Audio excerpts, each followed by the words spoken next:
안녕하세요. 사연 읽어주는 남녀입니다. 오늘도 와주셔서 감사드리며 오늘의 사연 시작하겠습니다. 안녕하세요. 저는 얼마 전 이혼한 20대 후반의 여성입니다. 전 남편은 직장 동료의 소개로 만나 2년 동안 연애를 했어요. 연애 경험이 많지 않고 직장인이 된 이후 첫 남자친구라 결혼까지 생각하진 않았었는데 결혼을 서두르던 3살 연상의 남자친구 제 쪽에 생각보다 이른 결혼을 하게 됐죠. 돌다리도 두드려 보고 건너라는 말이 있죠.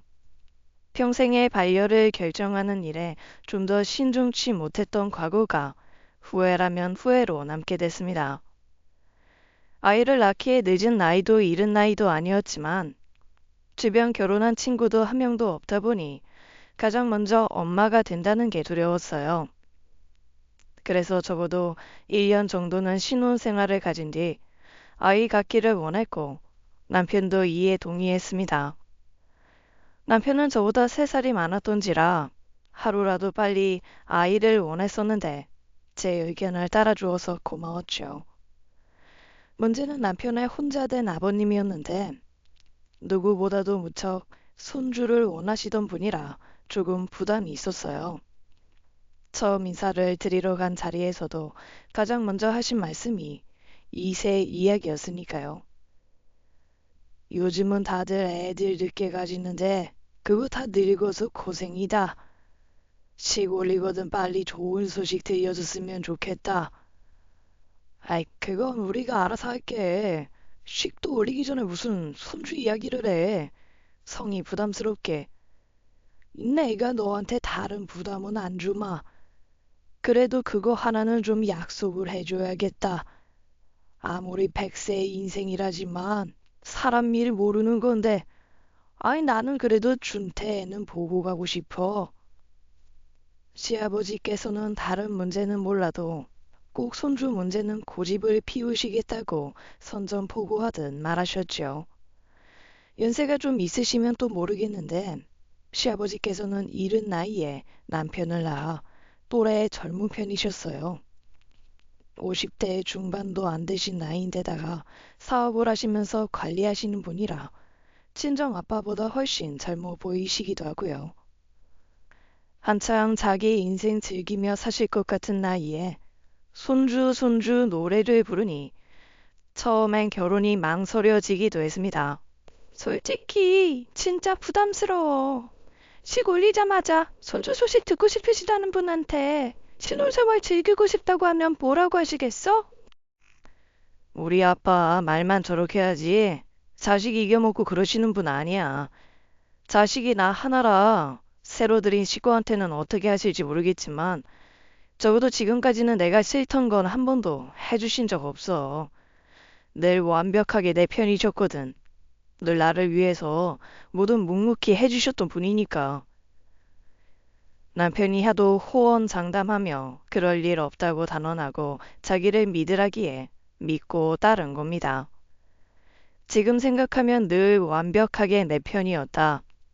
늘 나를 위해선 뭐든 해주겠다. 는 말이 어떤 의미였는지 아니 소름이 돋을 지경입니다. 남편 말대로 결혼 후 더는 아이 문제를 입 밖으로 꺼내신 적은 없었고 저희 결혼에도 넉넉한 지원을 해주시는 등 솔직히 말하자면 정말 좋은 시아버지셨어요. 오래전 시어머니께서 돌아가신 후로 줄곧 혼자서 지내고 계셨는데 살림은 거의 평일에 오시는 가사 도우미 여사님에게 맡기시고 저에게는 한 번도 본인 일을 맡기신 적이 없습니다. 생일이라고 용돈도 주시고 가끔 해외 출장을 가시면 제 생각이 났다고 선물도 사오시곤 하셨어요.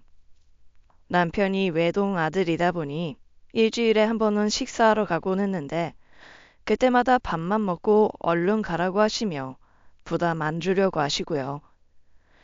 주변에서 홀 시어머니만큼 어려운 것이 홀 시아버지라고 겁을 줘서 걱정을 많이 했는데 기우였습니다. 그렇게 1년 정도 나름 행복한 신혼생활을 즐겼어요. 결혼에 대한 안정감을 느끼며 슬슬 아이를 계획해야겠다는 생각이 들었죠. 결혼 전에 마냥 거부감이 앞섰는데 남편도 잘하고 시아버지께서 그렇게 편안하게 해주시니 좋아하시는 걸로 효도하고 싶은 마음도 있었고요. 그래서 남편에게 아이 이야기를 먼저 꺼냈는데 예상 밖의 반응인 거예요. 이제 슬슬 아이 갖는 게 어때? 벌써? 아이, 너 아이 늦게 가지고 싶다고 했잖아. 난 더 늦어져도 상관없어. 이만하면 우리 둘만의 신혼생활은 충분한 것 같고 아버님 손주 보고 싶어 하셨잖아. 엄마도 신혼생활 너무 길어지면 오히려 나중에 애 낳고 힘들어진다고 얼른 낳으라는데. 글쎄, 우리 아빠 그렇게 손주 욕심 있지 않아. 그때는 너 만난다고 하니까 며느리 될 사람한테는 무슨 이야기를 해야 하나 하다가 그냥 하신 말이지. 우리 결혼하고 나서도 한 번도 손주 이야기 꺼내신 적 없잖아. 그거야, 우리 부담 갖지 말라고 그러신 거겠지. 오빠는 어떻게 아들이라 그런가? 좀 무심해. 엄마가 그러는데 부모 마음이 그렇지 않대. 속으로 엄청 원해도 괜히 부담될까봐 말 못하는 거지. 그런가? 그리고 시아버지를 찾아 함께 식사하던 날, 곧 아이를 가질 계획이다 말씀드렸어요. 내심 기다리셨을 텐데 얼마나 좋아하실까 기대가 무색하게 생각보다 반응이 별로라 당황스러웠습니다. 벌써 애를 갖겠다고? 뭐 벌써 애부터 생각을 해? 요즘 애 안 낳고 사는 부부들도 있다며. 딩크요? 그래, 딩크 그거. 너네도 너무 애한테 얽매이지 말고 그냥 너네 인생 살아. 부부가 살면서 꼭 애를 가져야 하는 건 아니지 않냐? 저희야 조금 늦어도 상관없는데 아버님께서 기다리는 것 같아서 1년이라도 더 빨리 아이 가져야겠다고 생각했는데요. 아니다. 어떤 부모가 자기 욕심에 애를 낳으라 말라 하겠냐.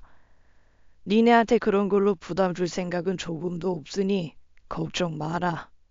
저는 아버님께서 말 못하고 내심 기대하고 계신 줄 알았어요. 나는 정말로 니네만 잘 살면 된다. 내가 표현을 잘못해서 오해가 있었나 보다.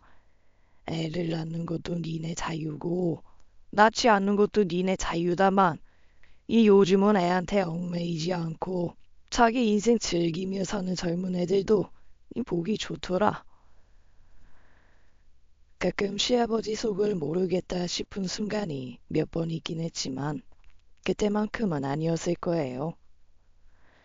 결혼 전에 하시던 말씀만 봐도 누가 들어도 진심으로 손주를 원하시던 분의 말이었는데 갑자기 딩크도 괜찮다뇨. 어쨌거나 확실히 빨리 아이를 낳아야만 한다는 부담은 줄긴 했지만 저는 이왕 마음 먹은 김에 낳고 싶기도 했어요. 아버님 생각해서 서두르고 싶었던 거지 낳고 싶지 않은 걸 억지로 낳겠다는 것도 아니었고요. 엄마도 나중을 생각하면 조금이라도 더 체력이 될 때 낳아야 한다고 하고요. 그래서 시아버지의 바람과는 별개로 바로 아이를 낳으려고 했던 건데 이번엔 남편이 떨떠름해하더라고요. 솔직히 말하면 나는 아직 아빠 될 자신 없어. 갑자기 그게 무슨 말이야? 프로포즈 할 때도 더 늙기 전에 나 닮은 딸 하나, 오빠 닮은 아들 하나 빨리 보고 싶다더니. 근데 막상 애 낳은 친구들 보니까 내가 생각했던 거랑은 좀 다른 것 같아서 애 때문에 여행 한번 쉽게 가지 못하고 일하면서도 새벽 수유 돕느라 잠도 제대로 못 자 잠 설치는 동료들도 많다 보니까 그냥 좀 걱정이 많아. 다들 하는 걸 오빠라고 못할까 봐? 자신이 없어서 그래. 우리 아직 결혼한 지 1년밖에 안 됐는데 그렇게 서두를 필요는 없잖아. 조금만 더 이대로 살아보자. 아이, 너 아직 30도 안 됐어. 그렇게 빨리 아기 엄마가 되고 싶어? 이상하네. 아버님도 그렇고 오빠도 그렇고 말만 안 했지 내심 엄청 기다린다고 생각했는데 갑자기 생각이 완전히 바뀐 사람처럼 구니까 오히려 불안해. 불안하긴 뭐가 불안해. 따지고 보면 너를 위해서 하는 생각인데 그걸 그렇게 받아들이면 오히려 내가 더 섭섭하지. 아빠가 될 용기가 필요하다는 말이 그렇게 썩 와닿진 않았지만 남편 말대로 아직 급한 문제는 아니니 남편의 생각도 존중해 주기로 했습니다. 그 뒤로 한 번씩은 시아버님과 식사하고 연차를 몰아 가까운 해외여행도 다니며 즐거운 신혼생활을 했어요. 그런데 얼마 전부터 월경통 문제가 있어서 산부인과를 찾게 되었어요. 월경통이야 학창 시절부터 스트레스가 심할 때마다 한 번씩 있어 대수롭지 않게 생각했었지요. 하지만 조만간 임신 계획이 있어서 미리 관리를 해야겠다고 생각했던 거예요. 그런데 생각지도 못하게 병원에서 자궁에 약간의 문제가 있다는 것을 알게 되었어요. 결혼 전 산부인과를 다니면서도 없었던 문제였는데 갑자기 문제가 된 것이지요. 임신할 수 없는 것은 아니었지만 남들보다는 조금 어려울 수도 있다고요. 항상 최악의 상황을 이야기해 주는 것이기 때문에 염두에 두라는 거지. 임신할 수 없는 것은 절대 아니라고 거듭 말씀하시더라고요. 하지만 저는 마치 불임 판정이라도 받은 듯이 충격이 컸습니다. 지금은 생각 없다지만 시간이 지나면 자연히 아이를 원하게 되는 시기가 올 텐데 남편이나 시아버지께 너무 죄송하더라고요. 밥도 제대로 먹지 못하고 밤새 고민하다가 남편에게 어렵게 털어놓았어요. 우리의 삶에 영영 아이가 없을 가능성도 열어두어야 한다고 산부인과에 다녀온 이야기를 했죠. 그런데 남편이 너무도 아무렇지도 않게 그러는 거예요. 그래서 몸은 괜찮대? 아이, 너 한 달에 한 번씩 배 아파서 그렇게 고생하고 힘들어 했잖아. 그건 어떻게 치료할 수 있대? 어? 아이, 그건 당분간 약물 치료해보자고 하셨어. 근데 오빠, 그게 문제가 아니라 내가 어쩌면 아이를 갖기 힘들 수도 있다니까? 그게 뭐, 아이, 난 솔직히 없어도 상관없어. 내가 너랑 살고 싶어서 결혼한 거지. 애가 갖고 싶어서 결혼했음. 뭐 아무나 잡고 결혼했겠지. 그런 거 신경 쓰지 말고 너 건강이나 신경 써. 아이, 그럼 약물 치료하면 건강에 큰 이상은 없다는 거지? 그건 그렇다는데. 난 오빠가 너무 실망할 것 같아서 걱정 많이 했는데. 너는 가끔 쓸데없는 걱정을 사서 하는 게 문제야. 아이 없이 살아도 된다는 말은 진심이야. 요즘 둘이서 사는 부부도 얼마나 많아? 둘이서 살면서도 할 수 있는 게 또 얼마나 많은 세상이고. 걱정하지 마. 만약에 너가 아이를 가질 수 없는데 내가 아이를 꼭 원하게 되면 뭐 입양해도 좋고. 저한테는 그게 큰 문제였는데 남편에게는 대수롭지 않은 문제라는 게 너무 위안이 되더라고요. 저와 같은 불안을 하고 있을지언정 말이라도 그렇게 해줘서 얼마나 고맙고 안심이 되었는지 모릅니다. 결국 아이를 기다리며 혼자 눈치를 본 건 나뿐이었다는 생각에 민망하기도 하고요. 시아버님께도 말씀을 드려야 하나 했는데 불임 판정을 받은 것도 아닌데 미리 걱정 끼치고 싶지 않아 말하지 않기로 했죠. 근데 제 마음의 문제였는지 모르겠지만 남편의 말과 행동이 달라서 혼란스러울 때가 몇 번이나 있었어요. 아이를 원하지 않고 아빠가 되고 싶지 않다던 사람 치고는 다른 사람 아이들은 너무 예뻐했거든요. 남들은 그저 인사하고 몇 번 말을 거는 것이 전부인데 남편은 늘 아이들을 안아주기도 하고 하늘 높이 들어올려 애들 웃음소리 들으며 즐거워하더라고요. 각자 용돈을 각출해 생활하며 돈을 모으고 있던 터라 빠듯할 텐데도 지인 아이들을 만나면 용돈을 주겠다고 10,000원짜리를 선뜻 내밀곤 했어요.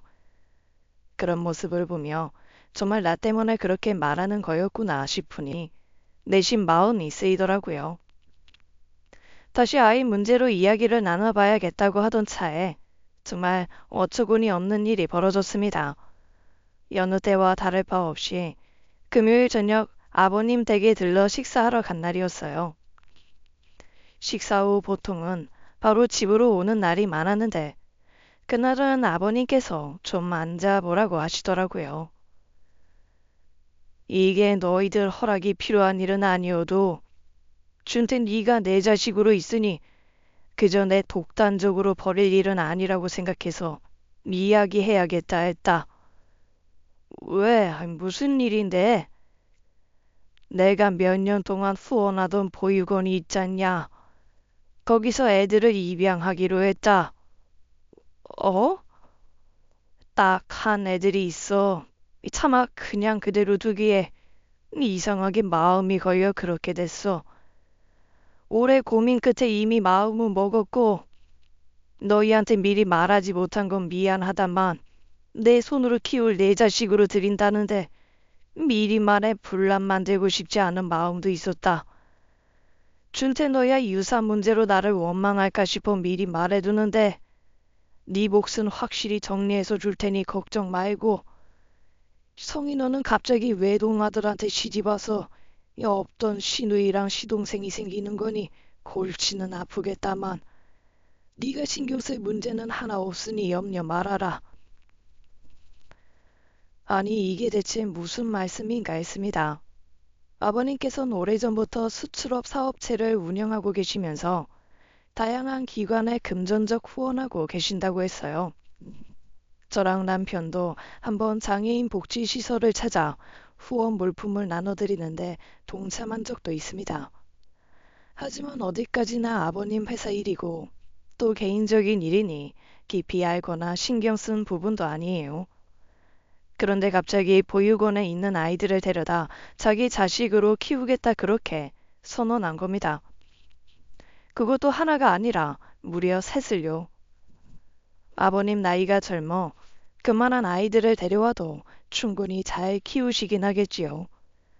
유산 분배의 문제야 아버님이랑 남편이 알아서 할 일이고 그만큼 재산이 있으니 입양에도 지원은 확실히 하실 거고 그런데 왜 굳이 입양이어야 하는지는 도무지 이해가 안 되는 겁니다. 차라리 시어머님이 있으면 또 모르겠습니다. 스스로 밥을 하실 줄도 모르고 청소도 하기 싫다 하시며 도우미 아주머니를 부르시면서 굳이 아이들을 데려와 키우겠다고 하는 게 이상하잖아요. 그렇게 딱하고 안쓰러우면 매달 더 큰 돈을 후원하면 될 일인데 말이에요. 하지만 아버님의 의중이나 상황을 제대로 아는 게 없으니 제가 그 자리에서 더는 할 말은 없더라고요. 시아버님이 입양하기로 한 아이들은 부모를 잃은 3남매였습니다. 제일 큰애가 중학교 3학년으로 벌써 16이었고 둘째가 초등학교 3학년, 막내가 7살이었어요. 그동안 후원을 하며 많은 아이를 만나봤는데 그 3남매가 유달리 마음에 턱 걸려 며칠을 잠 못 이루셨다고 해요. 입양도 하나의 가족이 되는 과정인데 그런 신기한 경험을 하는 사람들이 더러 있었다고 애초에 조건을 가지고 입양을 하려던 사람도 그렇게 마음에 걸린 아이를 데려다 키우게 된다고 하더라고요. 참 우리 아빠 종잡을 수 없다 하지만 이렇게까지 황당한 일을 벌일 줄은 몰랐네. 이건 지금 황당한 정도를 넘어섰어. 젊다정다 하시지만 그만한 애들 키울 만큼 젊으신 것도 아니고 솔직히 아버님이 어떻게 애들을 키워? 이건 솔직히 그냥 넘어갈 문제는 아닌 것 같아. 그냥 넘어갈 문제가 아니면 우리가 뭘 어떻게 해. 아니, 솔직히 나한테 신경 쓸 거 없다고 말씀하시지만 오빠는 그 애들이 우리 차지가 안 되리라는 약속할 수 있어? 막내가 7살? 걔가 대학 갈 때쯤엔 아버님 환갑 훌쩍 넘어서 칠순 바라보셔. 그 전까지 아버님이 자기도 아버지로서 할 역할을 전부 혼자서 해낼 수 있을 거라고 생각해? 이건 안 돼. 아무리 생각해도 이건 아니야. 그렇다고 우리가 할 수 있는 것도 없고 아빠가 벌인 일인데 우리한테 떠맡으라고 하는 건 말도 안 되지. 내가 그럴 일 없게 어떻게든 막아볼 테니까 걱정하지 마. 남편도 다소 황당해하긴 했지만 그렇다고 저만큼 받아들이기 힘든 것 같진 않았습니다. 남편과 시아버지가 서로 그런 면이 좀 있어요. 각자가 하는 일에 그다지 신경을 쓰지 않는다고 해야 할까요? 좋게 말하면 존중이지만 달리 말하면 서로의 선택에 큰 관심이 없어 보이기도 했어요. 부자 관계가 원래 그런 느낌인지 딸 둘인 가정에서 자란 저로서는 이해 안 되는 부분이기도 했고요. 만약 시아버지가 재혼을 하시겠다고 했더라도 남편은 그러시냐 하고 넘어갔겠지만 저라면 그게 아무리 아버지 일이라도 나서서 이것저것 관여할 것 같거든요. 근데 그보다 더 황당한 문제인데도 대수롭지 않게 생각하는 남편의 태도가 좀 답답했습니다. 결국 시댁 욕은 친정에서나 한다고 오랜만에 친정에 가서 엄마랑 언니를 얹혀두고 이야기를 했지요. 아니 그게 무슨 사돈 어떻게 되신 거 아니야? 대박. 진짜 할 말이 없다. 아니 근데 그게 가능해?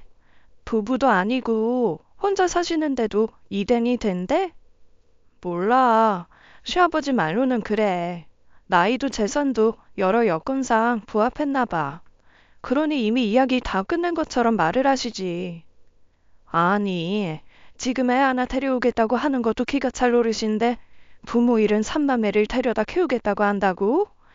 평생 밖에서 사업만 하던 사람이 무슨 수로 밥도 못해서 도우미 불러다 쓴다면서 애들 부모라도 고용하겠대? 모르긴 몰라도 나한테 신경 쓸 거 하나도 없으니까 미안해할 것도 없다는 투인 거 보면 그렇게 하시려나 보지. 진짜 남들이 들으면 노망 났다고 할 거다. 그렇게 돕고 싶으면 돈이나 보내주면 될 것이지. 그 나이 먹고 애 셋을 자식으로 들여서 키운다니 애 보는 게 쉬운 줄 아는 양반인가 보네. 대단한 사회사업가라는 소리 듣고 싶은가 보다. 근데 혹시 제부애 아니야? 뭐?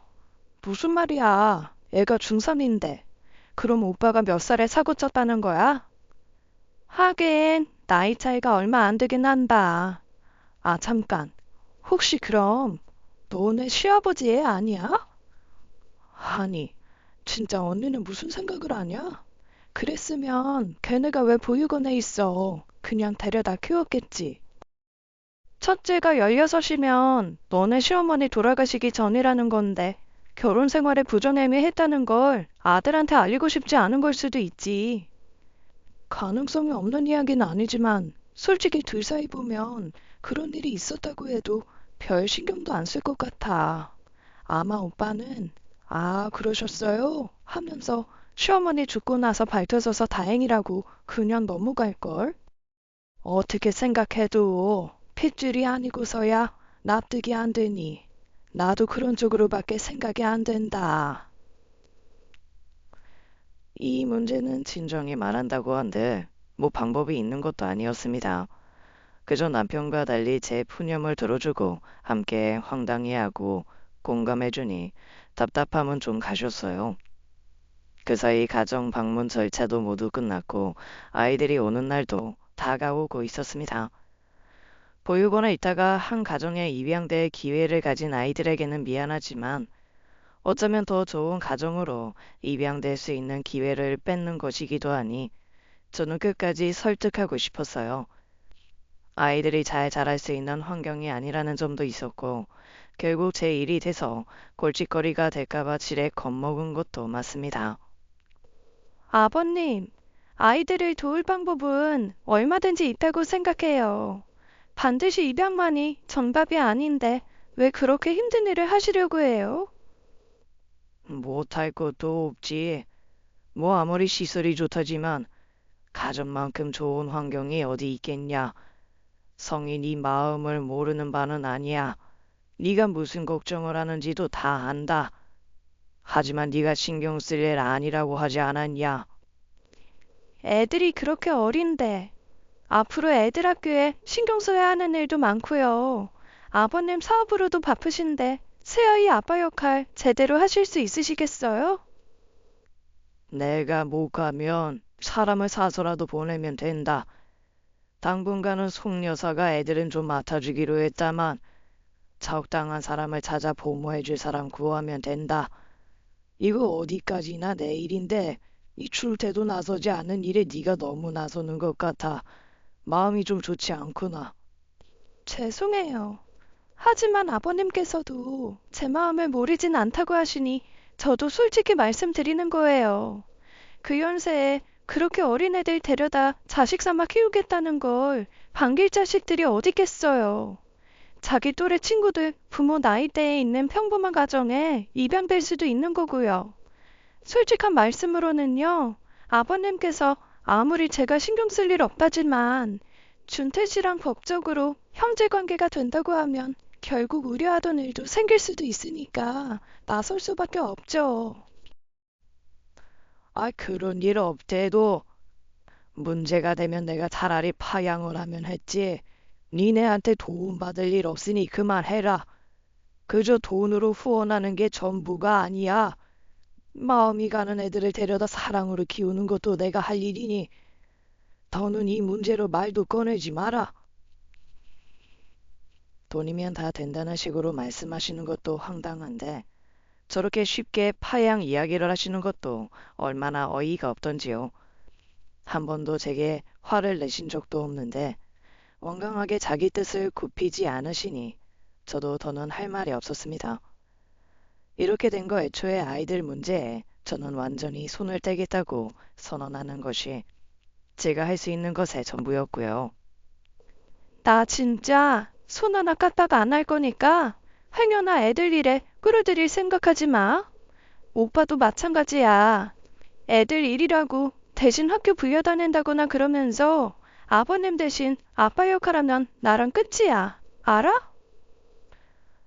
그럴 일 없다니까. 왜 그렇게 싫어하는 거야? 불쌍한 애들 도와 잘 살 기회 주겠다는 건데 그렇게 반대할 일이야? 그리고 솔직히 아빠 나이도 있는데 어려우면 자식이 도울 수도 있는 거지. 내 말이 그 말이야.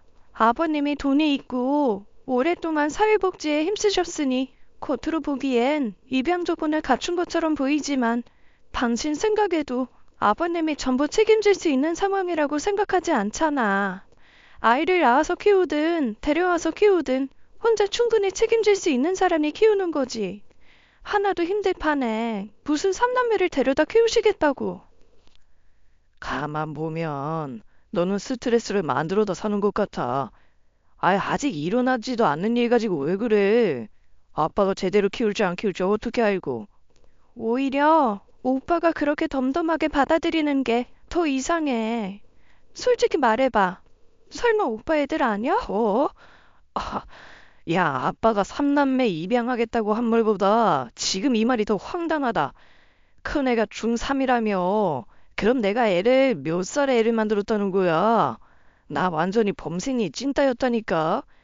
대학물 먹고 사람 됐다고 동창들이 하나도 못 알아보잖아. 애는 무슨?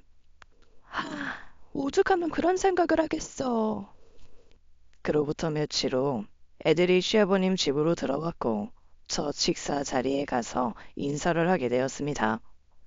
시아버지께서는 애들에게 특별한 감정을 느끼셨다고 하지만 저는 그 어떤 특별함도 느끼지 못했어요. 대학 시절부터 취직 전까지 학원에서 일한 경험이 있어 그런지 그냥 학원에서 보던 흔한 애들 같았죠.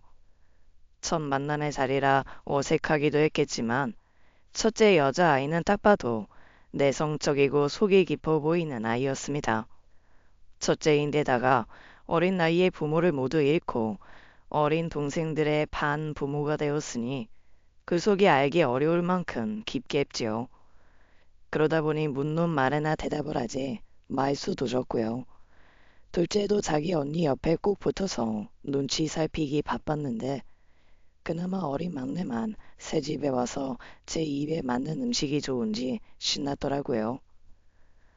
순서대로 아연이, 아정이, 태호다. 여기는 너네 오빠 형인 준태, 그리고 처인 성이야.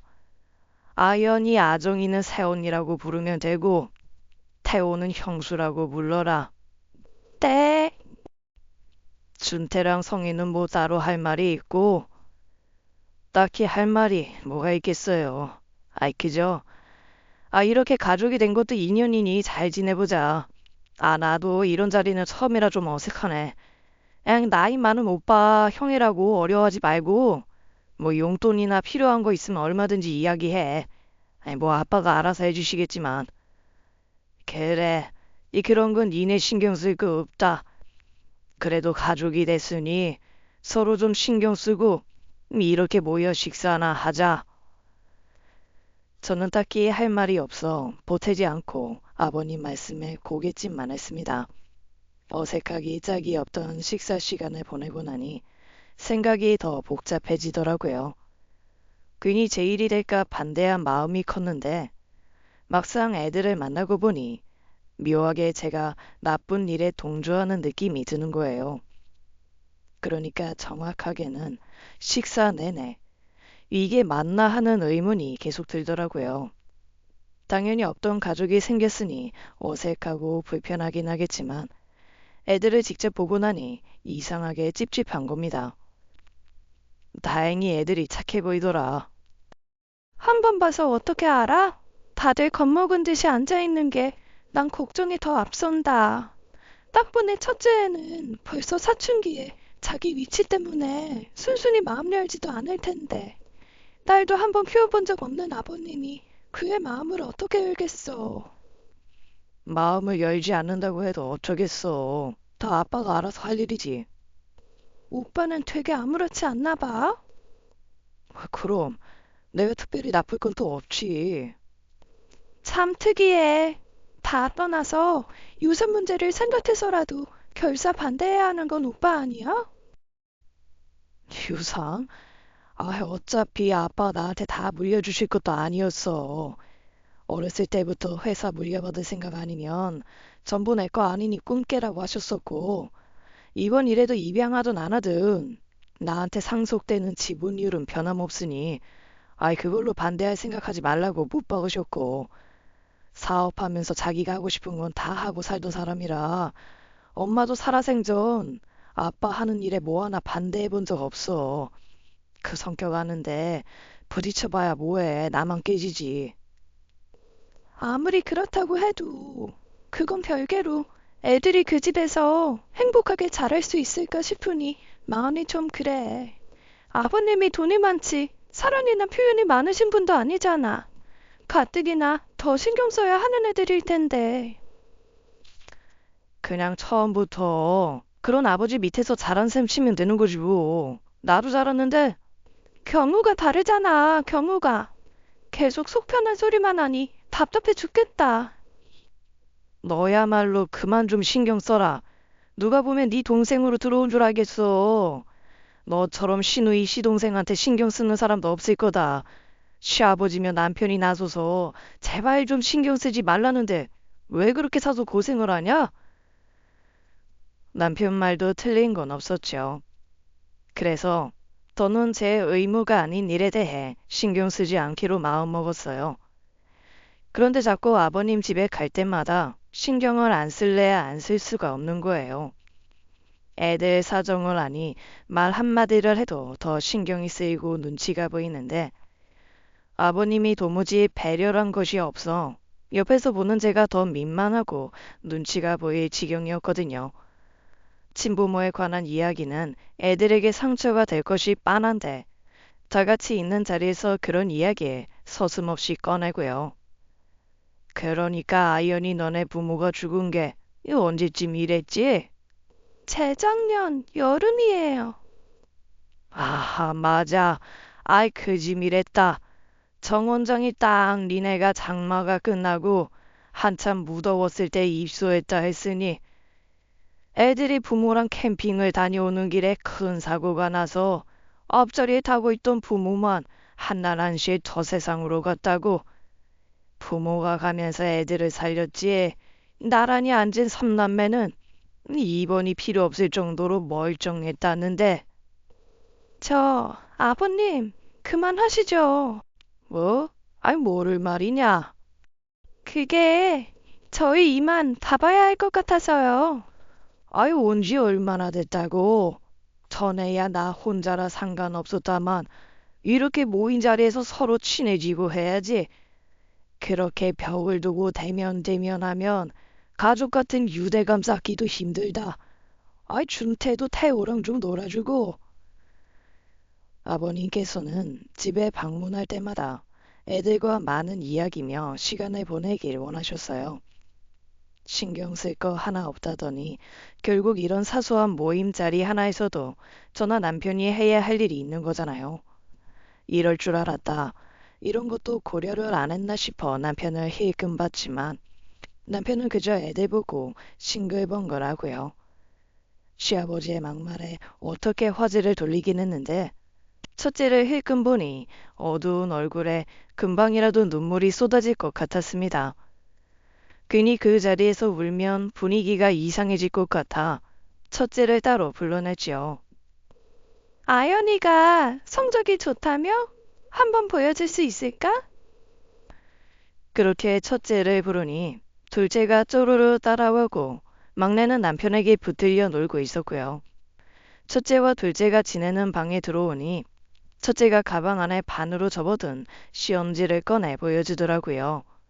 사실 성적에는 관심도 없던 터라 그저 형식적으로 웃으며 받았죠. 그런데 그 시험지가 공교롭게도 영어 시험지인 거예요. 아버님 말대로 공부를 잘해 상위권에서 논다더니 영어 점수가 89점으로 상위권 친구 치고는 아쉽더라고요. 그래서 훑어보니 다소간 비슷한 실수에 의한 것 같아 그 자리에서 설명을 좀 해줬습니다. 어떻게 보면 그게 직업병이지요. 첫째는 그럴 줄을 몰랐는지 놀란 듯 싶다가도 설명을 해주니 금세 진지한 얼굴로 고개를 끄덕이며 잘 듣더라고요. 여사님께서는 아이들이 생각보다 새로운 환경에 빠르게 적응하는 것 같다고 했습니다. 아버님이 없는 자리에서도 조용조용 큰소리 나는 법 없이 잘 지내고 식사하고 난 후에는 반드시 자기가 먹던 그릇을 싱크대에 넣는 등 기본 예절도 잘 갖추고 있다고 칭찬하면서요. 그 후로도 몇 번을 만났지만 아이들은 나무랄 것 없이 착하고 괜찮았습니다. 다만 아이들 사이에서도 미묘하게 어긋난 관계성이 좀 마음에 걸리더라고요. 첫째 아이가 둘째인 여동생은 눈에 띄게 이것저것 잘 챙겼지만 막내한테는 그다지 정이 없어 보였어요. 막내가 누나라고 부르며 친근하게 다가가도 그 바라보는 눈빛이 둘째를 볼 때랑은 확실히 다르고요.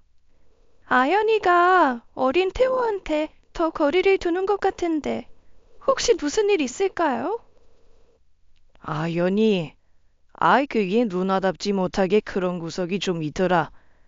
부모 사고가 태호 때문에 일어난 일이라고 생각해서 그래. 태호 때문에요? 운전하는 자기 아버지한테 장난을 치다 사고가 났으니 태호 때문에 부모가 죽었다 그렇게 생각하는 거지. 아, 안타깝네요. 이 아연이가 첫째답지 못하게 포용력이 없어 좀 아쉬워. 그게 어떻게 셋째 탓이라고. 아연이도 애고 똑같이 부모를 잃었는데 그런 원망을 둔다고 해서 잘못된 건 아니죠. 아버님께서 그 마음을 헤아려 주면서 관계를 개선시키도록 해주셔야 하고요. 하지만 아버님께서는 그런 일에는 관심이 없으신 것 같았어요. 오히려 막내를 제대로 챙기지 않는다고 첫째를 나무라거나 눈에 띄게 막내를 챙기는 식으로 차별을 하는 일도 있었죠. 별것도 아닌 일에 첫째를 크게 혼내고 오히려 남편의 저지에도 장난을 쉬지 않는 막내에게 관대하게 구는 식으로요. 물론 막내라는 위치상 어느 정도 더 너그러워질 수도 있는 것도 있지만 상처를 받은 첫째나 둘째를 그런 식으로 대하면 오히려 사이가 더 멀어질 것이 뻔하니 그게 우려스러웠습니다. 아버님, 애들 앞에서 너무 아연이 나무라지 마세요. 특히 태호 앞에서 태호 잘못을 탓하시기보다 아연이를 나무라면 태호가 아연이를 어떻게 생각하겠어요. 가뜩이나 태호에 대한 원망이 있는 아연이한테도 좋지 않죠. 그게 아직 철이 덜 들어 그렇지. 철이 들면 왜 그렇게 하는지 깨달을 테니 걱정 마라. 어차피 아버님이 자식으로 키우는 애들이라 저도 더 이상 관여할 생각은 없는데요. 아무리 그래도 매번 얼굴 맞대고 식사하러 오는데 그때마다 불편한 상황이 생기니까 더는 이 자리가 즐겁지가 않아요. 대체 뭐가 너를 그렇게 불편하게 한다는 거야? 대놓고 애들 차별하고 계시잖아요. 무슨 차별? 내가 아연이 걔 학원 밀어내는 돈이 얼만 줄 알아? 태호야 아무것도 모르고 아직 학교도 안 가는 막내인데 똑같이 아연이 대하듯 으름장을 놓아가며 굴 필요는 없지 않냐? 아현이도 으름장 놓을 일이 뭐가 있어요? 공부 잘하고 말도 잘 듣는다는데 아현의 마음은 알아주시지도 않으면서 무작정 막내 예뻐하라고 하면 마음이 가겠냐고요. 그리고 아연이한테 돈을 많이 쓴다고 해서 그게 아연이를 그렇게 대해도 된다는 건 아니잖아요. 제가 옆에서 봐도 아버님께서 아연이 아전이 볼 때랑 태우 볼 때랑 표정이 달라요. 그런데 애들이 못 느낄까요? 알았어. 내가 이만한 애들 키워본 지 너무 오래돼서 그런다. 이 나이에 부모 된 것도 보통 일이 아닌데 자식을 낳아본 적도 없는 너한테 잔소리 들을 줄 몰랐다 내가. 주제 넘은 참견이라고 생각하시면 죄송합니다. 근데 매번 식사 때마다 애들 눈치 살피게 되는 게 너무 불편해서 못 견디겠어요. 그렇게 시아버님과 한바탕 아닌 한바탕을 하고 돌아오는 날이면 온몸의 기운이 다 빠져요. 그저 식사하는 자리인데도 마음이 불편하니 얼른 집에 가고 싶기도 하고요. 엄마는 참 기가 막힐 일이라고 하면서도 애들 신세 생각하니 딱하다고 한숨을 내쉬더라고요. 부모 그렇게 보내고 아마 혼자 남은 기분이었겠지. 동생들이 있어도 어려서 자기 마음을 알아주기래 뭐래. 막내 그거 한 대 쥐어박으면서 괴롭히지 않은 것만 해도 장하다. 애를 애로 키워야지. 벌써부터 그렇게 애 어린 취급하면 어쩐다고. 마음 같아선 무슨 상관이냐 딱 잘라버리고 싶은데 매번 그렇게 볼 때마다 그러니 모른 척하기도 힘들어. 불편해 죽겠어. 내가 아버님이랑 같은 마음도 아닌데 괜히 아버님이랑 한편 먹은 것 같고 그렇다고 신경 쓰자니 그건 또 아닌 것 같고. 적당히 해. 안쓰럽다만 네가 정 주고 마음 줘봤자 너한테 무슨 득이 되겠어. 얼씨구나 너한테 맡기면 되겠다 싶어 너네 시아버지만 논하겠지. 근데 좀 신경 쓰이긴 한다. 뭐가? 첫째랑 둘째만 그렇게 붙어 다닌다고 소외시키고 셋째만 그렇게 예뻐한다며. 진짜 핏줄인 거 아니야? 헤이, 아니라니까. 다 남매야. 게다가 애들 나이가 있는데. 성인이가 생각하는 상식만 정답이라고 생각하지 마라. 비상식적인 사람이 사람을 속이려고 마음먹으면 무슨 수라도 쓰지. 나는 아무리 생각해도 너희 시아버지한테 다른 음흉한 속내가 있는 것 같아. 엄마 앞에선 절대 그럴 일 없다고 했지만 엄마가 하시는 말에는 반박할 수 없었습니다. 저도 확신이 있었더라면 절대 아니라고 손사래를 쳤겠지만 갑작스러운 삼남매 입양에는 여전히 의문이 남아 있었으니까요. 함께 지내는 시간이 흐를수록 특별히 나아지는 건 없어서요. 오히려 더 황당한 것은 가뜩이나 시아버지께서 그러시는 것도 못 봐주겠는데 그 은근한 차별의 남편도 합세했다는 겁니다. 체력이 안 되는 아버님 대신 남편이 몸을 써서 막내와 잘 놀아줬어요. 힘껏 둘러엎고 공중에 띄워준다거나 정원에서 캐치볼을 하는 식으로요. 둘째가 그게 부러워서 은근슬쩍 끼어들고 싶다는 신호를 몇 번이나 보냈는데 남편은 알면서도 무시하는 거예요. 둘째를 슬쩍 보고는 못 본 척 웃으며 막내한테 달려가는데 솔직히 남편이지만 순간 정 떨어지더라고요. 한 번은 막내만 슬쩍 불러다가 몰래 젤리 봉지를 쥐어주면서 비밀이라는 듯이 서로 웃고요. 아니 그거 얼마나 하는 거라고. 편의점에서 2, 3천 원짜리 하는 젤리를 막내만 따로 주나요? 그 밖에도 자연스레 막내를 보곤 자연히 웃으며 목소리 톤부터 달라지는데 첫째랑 둘째를 대할 때는 너무 형식적인 어투로 대응하는 것이 느껴졌지요. 오빠까지 그러기야? 뭘? 안 그래도 아버님이 애들 은근히 차별 대우하는 거 안쓰럽고 민망한데 오빠까지 합세해서 태호한테만 웃어주고 그러면 나머지 애들은 뭐가 돼? 내가? 아이 내가 태호한테만 웃어줬다고? 무슨 말이야. 내가 얼마나 애들 공평하게 대하는데 나 아까 아윤이한테 5만 원 용돈도 줬다. 아니, 왜 당신이나 아버님이나 계속 돈 이야기만 해?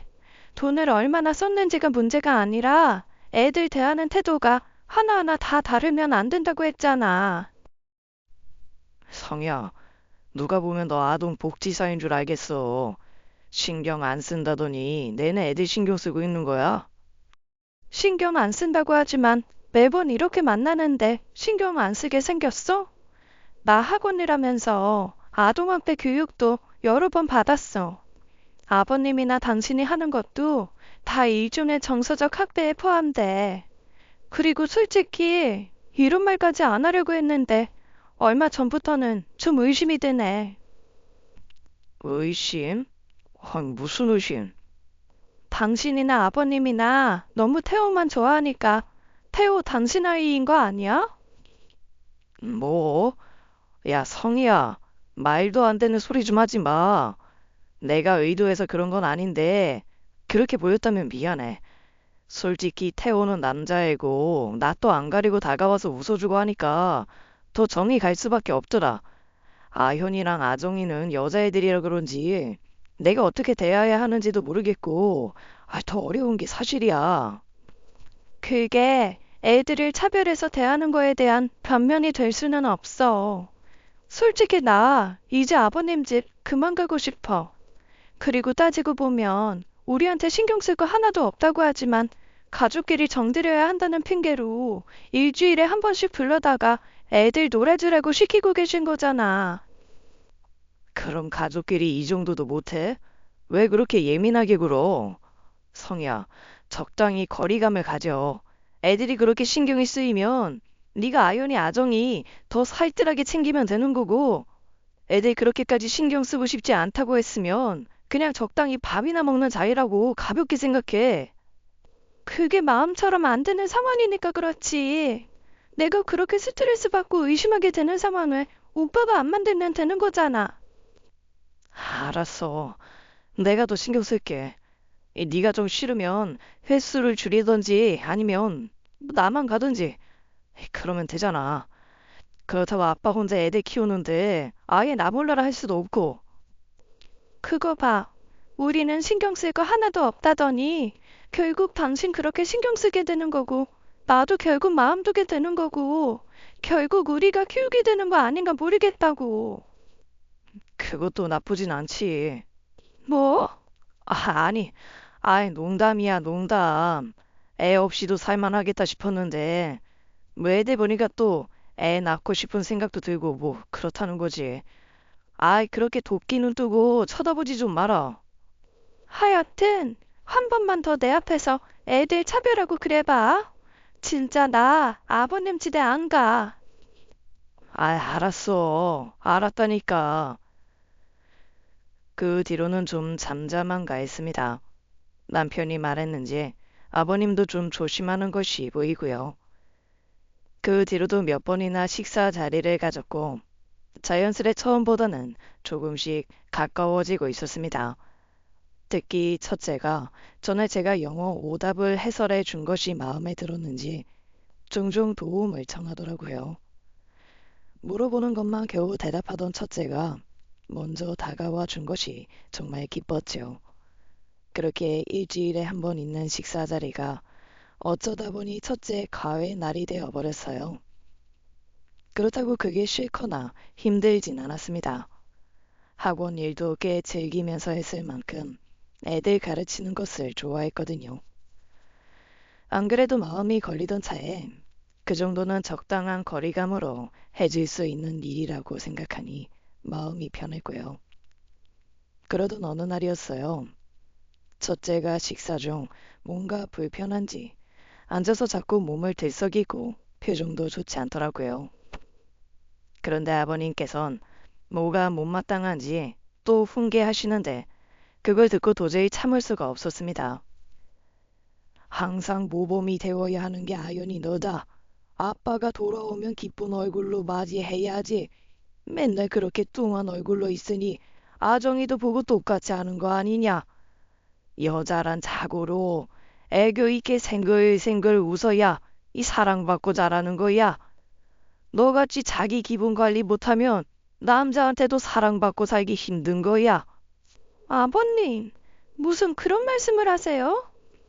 뭐, 내 말이 틀린 거야? 저렇게 딱딱하게 굴면서 벽을 치면 어떻게 사랑받고 자라겠냐 이거야. 내가 자기들을 데려와 자식처럼 키워주겠다고 했으면 감사한 마음을 가지고 은혜를 갚듯 이 쥐도 나를 즐겁게 해줘야 하는 거 아니냐. 아버님, 그건 좀 지나친 말씀인 것 같네요.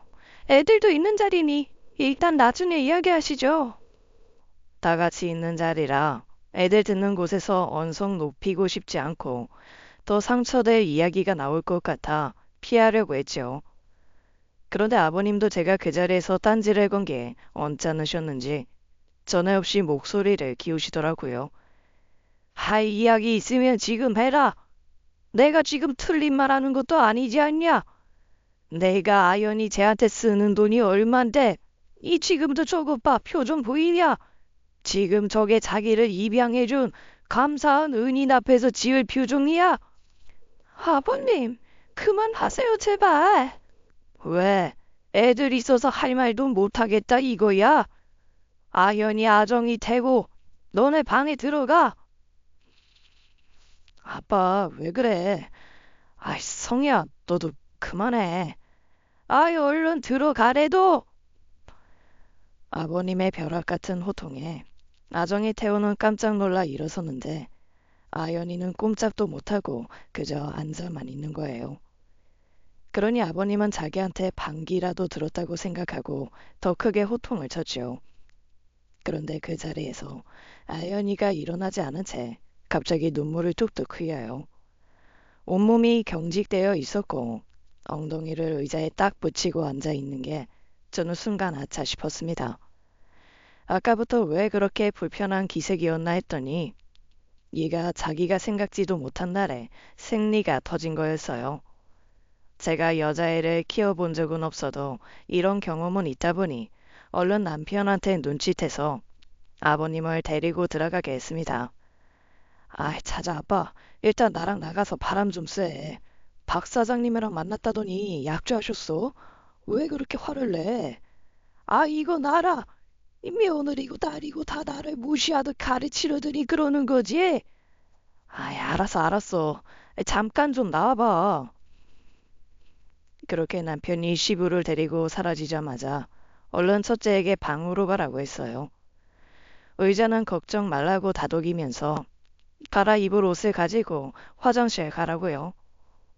쭈뼛거리던 첫째가 고개를 숙이며 사라졌고 저는 그 사이 뒤처리를 했지요. 여자애들이라 더 세심하게 신경 써야 하는 부분도 있는데 시아버지께서 그런 걸 생각하실 수 있는 사람은 아니었어요. 돈을 많이 쓰고 있다는 말과 다르게 따로 챙겨주는 용돈이 있는 것 같지도 않아서 제가 여성용품이랑 진통제를 사다가 애들 막 서랍에 넣어줬습니다. 둘째는 아직 어리지만 요즘은 쉬기가 빠르다고 하니 혹시 둘째도 시작하거든 저한테 이야기하라고 했고요. 핸드폰이라도 있으면 도움을 주고받기도 수월할 텐데 공부하는 애들한테 무슨 휴대폰 있냐고 안 사주시더라고요. 그건 남편이 어렸을 때도 마찬가지였다고 하니 제가 더 보탤 말은 없었습니다. 아무리 요즘 애들은 다르다 해봤자 또 가르치려 든다고 화를 낼게 뻔했으니까요.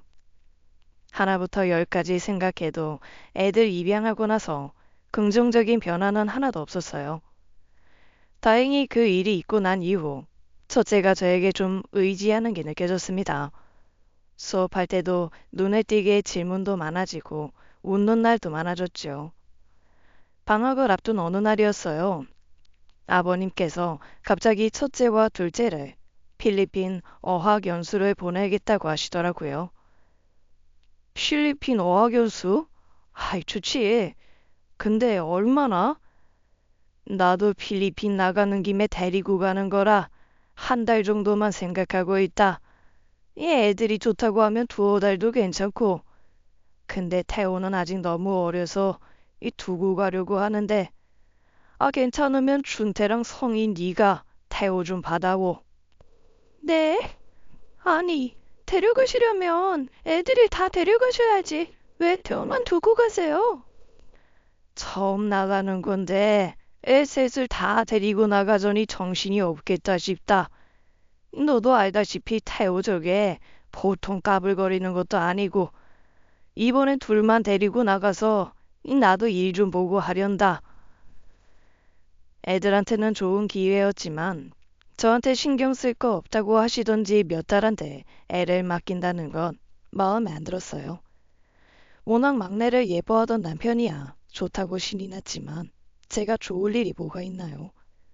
그런데 어느 날 갑자기 시아버님께서 아연이 수업을 그만하라고 하는 거예요.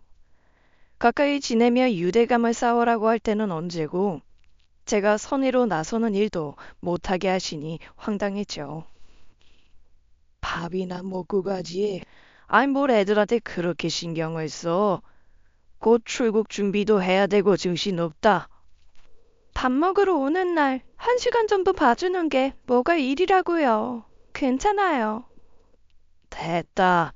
내가 며느리 그렇게 부려먹으려고 애한테 그렇게 학원비 쓰는 거 아니야. 앞으로는 신경 쓰지 말고 밥이나 먹고 가라.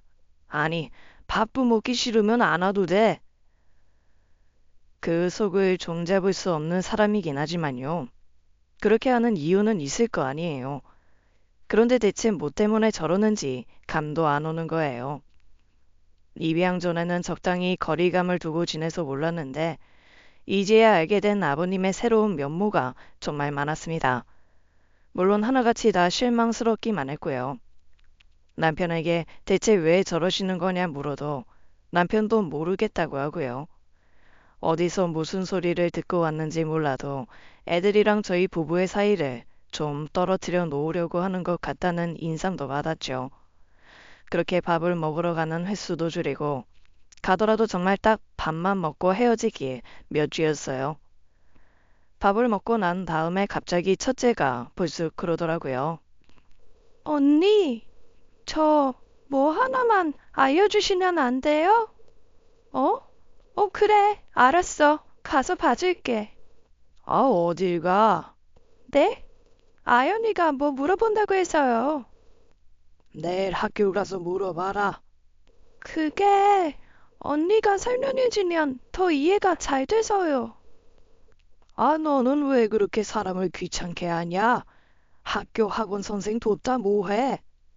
아버님, 오래 걸리는 것도 아니고 하나만 알려주는 건데요. 괜찮아요. 그럼 가져와서 식탁에서 해라. 방에서 오래 붙들고 있지 말고. 아버님, 괜찮다니까요. 어서. 정말이지 이해할 수가 없었습니다. 결국 첫째는 눈치를 보다 방으로 들어간 문제집을 가지고 나오더라고요. 남편은 거실에서 셋째와 놀아주고 있었고 아버님은 텔레비전을 보고 계셨어요. 식탁에서는 저와 첫째 그리고 둘째만 있었습니다. 첫째는 거실에 있는 시부 눈치를 살폈고 시부도 이상하게 첫째를 힐끔거리며 감시하는 것 같더라고요. 무슨 일이 있는 건 분명한데 아버님 때문에 말도 제대로 못하는 것 같고 이상했습니다. 제가 확실히 뭔가 있다고 느낀 것은 첫째가 물어볼 게 있다며 가져온 문제였어요. 평소에 틀릴 만한 문제가 아니었거든요. 그러면서 대뜸 영어 지문을 읽기 시작하는데 대체 왜 일어나 있습니다. 그런데 첫째가 읽고 있던 지문을 가만히 듣고 있던 저는 깜짝 놀랐어요. 영어를 하긴 했는데 지문과 전혀 다른 이야기를 했거든요. 저와 여동생을 도와주세요. 살고 싶어요. 같이 살고 싶어요. 저는 너무 놀라 첫째를 바라보았고 첫째는 펜을 쥔 손을 달달 떨고 있었습니다. 저는 최대한 태어난 척 굴면서 대꾸해야 했죠. 무슨 일이 있는지 자세히 이야기해 줄 수 있겠어? 언니는 지금 속고 있어요. 저와 둘째는 친자매지만 셋째는 제 친동생이 아니에요. 셋째는 언니 남편의 아들이에요. 저 사람은 조만간 우리는 파양하겠다고 했고 우리를 해외로 입양 보내기로 되어 있습니다. 저는 동생과 떨어지고 싶지 않아요. 도와주세요. 저는 너무 놀라 첫째를 빤히 바라보았습니다. 첫째는 저를 바라보지도 않고 계속 영어 문제를 푸는 척 손을 움직이고 있었죠. 저는 눈앞이 아찔하더라고요. 그 모든 이야기를 영어 지문을 읽는 척 영어로 이야기하고 있어 시아버지는 눈치채지 못한 것 같았습니다. 당연히 아버님도 어느 정도 영어는 하시지만 거실과 식탁이 거리가 있었고 목소리가 작아 알기 어려웠을 거예요. 그제야 저는 아버님의 모든 행동이 이해되기 시작했습니다. 저는 다시 물었어요. 혹시 내 남편도 그걸 알고 있니? 그 아이의 대답은 예스였습니다. 남편은 셋째와 신나게 몸으로 부딪히며 놀아주고 있었죠. 아이러니하게도 신이 난 태호의 웃음소리가 제 떨리는 목소리를 감춰주었습니다. 내가 널 도울 방법을 찾아볼 테니까 걱정하지 말고 날 믿고 기다려줘. 저는 최대한 태어난 척 굴면서 그날 바로 셋째의 머리카락을 가져와 남편과 유전자 검사를 했습니다. 믿기지 않게도 두 사람은 친자라는 게 성립되었고 유전자 검사지를 받고 저는 머리가 새하얘지는 것 같았어요. 그러니까 지금까지 두 사람은 저를 두고 완벽한 연극을 하고 있던 거였습니다. 그때까지만 해도 자세한 내막은 알 수 없었지만 나중에야 안 진실은 정말 끔찍했어요. 남편이 대학 때 만난 여자가 임신했었고 남편에게 알리지 않은 채 혼자 키우다 보육원에 보내더라고요. 셋째는 2살 때부터 보육원에서 살다가 뒤늦게 아이에 대한 가책을 느낀 친모가 그 사실을 남편에게 알린 거고요. 그땐 이미 저희가 결혼한 지 얼마 안 된 상황이었으니 남편도 놀라긴 했을 겁니다.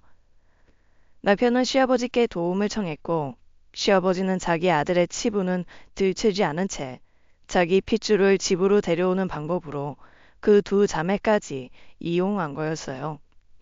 하지만 아이들을 어떻게 도와야 할지 막막했습니다. 그렇게 무서운 계획을 가지고 있는 아버님께 모든 사실을 알고 있다고 말하자니 당장 아버님 밑에 있는 아이들의 신변이 걱정되기도 했고요. 결국 일단 사람을 써서 아버님에 대해 알아보기 시작했는데 한계가 있었는지 놀라운 사실을 하나 더 알게 됐습니다. 3남매 중 그 어느 누구도 아버님 호적으로 들어간 애들이 없는 거예요. 나중에 셋째를 남편 호적으로 넣을 생각이었는지 모르겠지만 입양을 했다는 말도 다 거짓말이었습니다. 그러니 이 문제는 아버님 선에서 시작된 것이 아니라 애초에 그 보육원에서부터 시작된 거였어요. 제가 알기론 그 보육원 장원장이라는 사람은 아버님과 오랜 친구이기도 한 것으로 들었습니다. 그러니 그 보육원 장원장이 공범이 되어 무슨 수를 써도 써줬던 거겠지요. 필리핀 어학연수라고 했지만 첫째 말로는 두 자매를 해외 입양을 보내기 위한 작업이었고 그래서 저는 아이들이 출국하지 못하게 막아야만 했습니다. 답답한 마음의 변호사를 찾아가 아이들이 처한 상황을 이야기하며 어떻게 해야 할지 자문을 구했고 사실상 제3자에 해당하는 제가 나서서 아무런 증거도 확보되어 있지 않은 상황에서 정황만으로 신고하기엔 한계가 있다고 했습니다. 그러면서 제일 빠른 방법이라고 알려주신 것이 있었는데 저는 바로 그 방법으로 애들을 구해냈어요. 그것도 애들이 공항으로 떠나기 직전에 말이에요. 아버님을 아동학대 혐의로 고발한 거예요. 아동학대 신고는 전혀 상관없는 제3자도 신고가 가능한 사안이었고 사안이 사안인지라 경찰을 움직이기가 보다 쉬운 방법이었습니다. 그러면 안 됐지만 불가피하게 상황을 과장시켜 경찰에 애들을 해외에 팔아 넘기려 한다는 말도 했고요. 아동학대라니 이 지금 대체 그게 무슨 말이야? 당신들 내가 누군 줄 알아? 내가 애들을 셋이나 입양해서 키우는 사회복지가라고. 아버님, 애들 입양하신 적 없잖아요. 법적으로 이 애들의 아버지라고 거짓 주장하시는 거예요? 뭐? 성희야, 아이 너 대체 왜 그러냐? 왜 이 사단을 만들어? 이 지금 당장 출국해야 하는 마당에. 출국이요? 왜요? 애들 필리핀에 입양 보내시고 막내 태우를 준태시 호적에 넣으시려고요? 뭐? 아이 그걸 네가 어떻게? 시아버지가 끝끝내 부정하며 날뛰는 바람에 상황이 어지러워질 뻔했는데 두 아이가 서럽게 울면서 경찰에게 매달리는 바람에 모든 사실이 들통이 나버렸습니다. 아저씨, 저희 좀 도와주세요. 제가 들었어요. 이 아저씨가 저랑 동생 필리핀에 있는 사람들한테 보낸다고 하는 거 들었단 말이에요. 저 아정이랑 헤어지면 안 돼요. 엄마 아빠한테 제가 아정이 꼭 지켜준다고 약속했단 말이에요. 아저씨, 언니랑 같이 살고 싶어요. 도와주세요. 제발 도와주세요. 너네 대체 무슨 말을 하는 거야? 당장 입 다물지 못해? 결국 경찰은 아동학대 혐의가 있는 것으로 보았고 아이들의 출국을 막을 수 있었습니다. 똑똑한 첫째의 증언으로 시작된 수사에 선행하는 사업가 행세를 하던 추악한 시아버지의 비밀이 들통나게 되었죠. 알고 보니 그 보육원 장원장과 시아버지 그리고 몇몇 다른 인물들이 그동안 몇 번이나 불법 입양을 알선해왔고 그렇게 팔리듯 베트남과 필리핀 등지로 나간 아이들이 한둘이 아니었습니다. 저는 아동학대 신고로 애들 출국을 막아보려고 했던 것뿐인데 아버님은 중재가 탄로나 실형을 살게 되었어요. 자기 자식 치부를 감추고 자기 핏줄을 안전하게 다정해 드리기 위해 어떻게 그런 짓까지 할 수 있을까요? 물론 아버님이 남몰래 하시던 일이 있으니 자연스레 맞물려 그렇게 이용하면 된다고 생각했겠지만요. 자기 아들이 자기 손주가 귀한 줄 알면 남의 자식도 그렇게 물건 다루듯이 해서는 안 되는 일이죠. 당연히 저는 남편과 이혼을 했고 소송까지 갈 필요도 없었습니다. 아버님 일까지 엮여 긴 소송으로 가봤자 남편에게 유리할 것이 하나도 없었으니까요. 처음 아버님이 아동학대 혐의로 조사받을 때까지만 해도 아무것도 모르는 사람처럼 굴더니 제가 유전자 검사지를 들이밀자 충격받은 얼굴로 그제야 실토하더라고요. 솔직히 엄마는 그럴 만한 애라 그런 짓을 했다는 게 놀랍진 않았는데 나도 모르게 내 자식이 그렇게 잘하고 있다고 생각하니 너랑 나 사이에 애를 만드는 게 어렵더라. 그래도 태호가 어느 정도 우리 가족에 안착이 되면 그때는 둘째를 생각하고 있었어. 둘째? 누구 마음대로 둘째야? 오빠는 날 얼마나 만만한 사람으로 봤으면 그렇게 무서운 일을 꺼낼 수가 있어? 난 아빠가 하라고 한 대로 한 것뿐이야. 솔직히 말하면 아빠가 아연이 아정이를 그런 식으로 이용할 거라고 생각은 못했다고. 때가 되면 적당히 좋은 부모 찾아 다시 보낼 거라고 하니 그 말을 믿은 것뿐이야. 그걸 변명이라고 해? 나는 몰랐다. 다 아버님이 한 일이다. 그러면 끝나는 일이야? 진짜 다행이다. 오빠랑 나 사이에 애가 없어서 얼마나 다행인 줄 몰라. 평생 속죄하는 마음으로 살아. 오빠는 몰랐다지만 오빠는 오빠 자식 챙기자고 걔들을 외면했을 뿐이야. 남편에게 받을 수 있는 금전적 보상은 최대한 받아냈습니다. 남편 역시 아버님 일에 얽혔지만 남편은 집행유예로 끝났어요. 일이 정리되고 난 후에야 막내를 자기 호적에 넣어 키우기 시작했더라고요. 보육원 원장도 같이 실형을 살게 되면서 보육원에 있던 아이들은 다른 보육원으로 옮겨지게 되었습니다. 그 사이에 아현이와 아정이 자매도 있었고요. 그 뒤로 저도 애들을 몇 번이나 만나러 갔었고 지금도 연락을 주고받고 있습니다.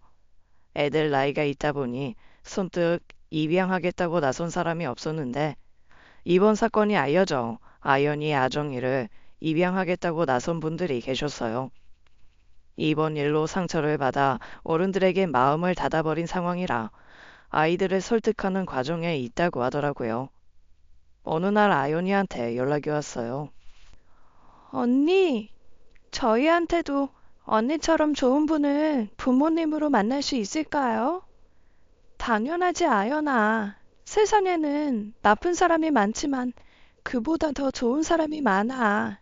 이번 일로 네가 좋은 사람 손을 잡는 방법마저도 잃을까봐 그게 걱정이야. 어른들이 너희에게 상처를 줬지만 도움을 주려고 하는 분들도 많다는 거 꼭 잊지 마. 네, 언니. 감사해요. 언니 아니었으면 저랑 아정이 지금쯤 필리핀까지 가서 헤어져 살았을 거예요. 이 은혜 평생 잊지 않을게요. 나야말로 나중에 크면 알 거야. 우리 생각보다 씀씀이다. 너도 내 인생을 살렸어. 앞으로도 아연이 아정이 자매랑은 연락하고 지낼 생각이에요. 물론 아이들이 원한다면요. 일이 깔끔하게 끝난 것 같지만 저는 그 일로 불면증이 생겨 종종 밤에 잠을 이루지 못하는 날이 많아요. 어른인 저도 감당하기 힘든 일인데 애들은 더 하겠죠. 저도 자매들도 이 일을 이겨나가는데 많은 시간이 필요하겠지만 서로 의지하며 이겨내보려 합니다. 다시는 어른들로부터 상처받는 일 없도록 제가 도울 거고요. 지금까지 사연 읽어주는 남녀였습니다. 끝까지 함께 해주신 여러분 감사드리며 저희는 다음 사연으로 돌아올게요. 감사합니다.